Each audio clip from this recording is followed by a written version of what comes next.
রাজকীয় অভ্যর্থনায় কেপ ভার্দের সেই গোলরক্ষক ভজিনিয়াকে বরণ করে নিল চিলির ক্লাব কোলো কোলো। বিশ্বকাপে অতিমানবীয় পারফরম্যান্সে আলোচনায় আসা 40 বছর বয়সী এই গোলরক্ষক চিলির এস্তাদিও মনুমেন্টাল স্টেডিয়ামে পা রাখতেই প্যারাশুটে উড়ে এসে একজন তার হাতে কোলো কোলোর জার্সি তুলে দেন। একই সঙ্গে তাকে স্বাগত জানান প্রায় 42,000 দর্শক।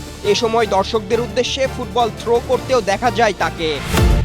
মালয়েশিয়ার হয়ে খেলতে এসেছেন বাংলাদেশের নাজমুস সাকিব। মিরপুরে প্রথম দিনের অনুশীলন শেষে যখন সতীর্থরা একে একে মাঠ ছাড়ছিলেন, তখনও একটু সময় নিয়ে থেমে যান তিনি। নেট বোলারদের সঙ্গে কথা বলেন, সৌজন্যতা বিনিময় করেন, কারণ জার্সিটা ভিন্ন হলেও এই দেশের মাটির সঙ্গে তার সম্পর্কটা যে অনেক পুরনো।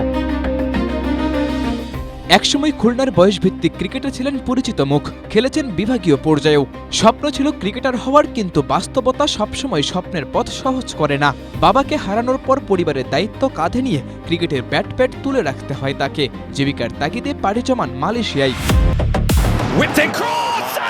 জোড়া গোল, এক অ্যাসিস্ট। বিশ্বকাপ ফাইনালে স্পেনের কাছে শিরোপা হারানোর মাত্র 17 দিনের মাথায় আবারও শুরু মেসি বন্দনা। লিগস কাপের ম্যাচে আতলেতিকো সান লুইসকে 4-2 গোলে উড়িয়ে মায়ামির জয়ের দিনে মেসি 2 গোলের মাধ্যমে গড়েছেন অনন্য কীর্তিও। লিগস কাপে বর্তমানে মেসির মোট গোল সংখ্যা দাঁড়িয়েছে 14-তে, যা টুর্নামেন্টের 4 বছরের ইতিহাসে সর্বোচ্চ।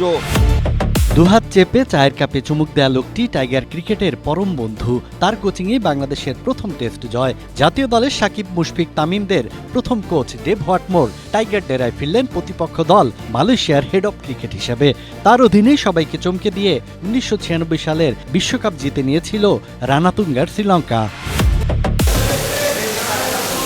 বৃষ্টি উপেক্ষা করে মিরপুর স্টেডিয়ামে আসলেও অনুশীলন করার সুযোগ হয়নি মালয়েশিয়ার। বাংলাদেশের বিপক্ষে ওয়ানডে আর টি-20 সিরিজ খেলতে আসা মালয়েশিয়ার ক্রিকেটারদের তাই প্রথম দিনের সময়টা কেটেছে ইনডোর অনুশীলনের মধ্যেই। সেখানে নেটে অনুশীলন করেছে দলটার ক্যাপ্টেন থেকে শুরু করে প্রায় সব ক্রিকেটার। বাংলাদেশের আধুনিক সুবিধার যতটুকু ব্যবহার করা সম্ভব তার সবটাই করেছে ক্রিকেটাররা। মাঠে নামার সুযোগ না থাকলেও ইনডোরে অনুশীলন করতে পেরেও বেশ উচ্ছ্বসিতই দেখা গেছে মালয়েশিয়ার ক্রিকেটার, কোচিং স্টাফ সবাইকে। এক ক্লিকে খেলার বিশ্ব।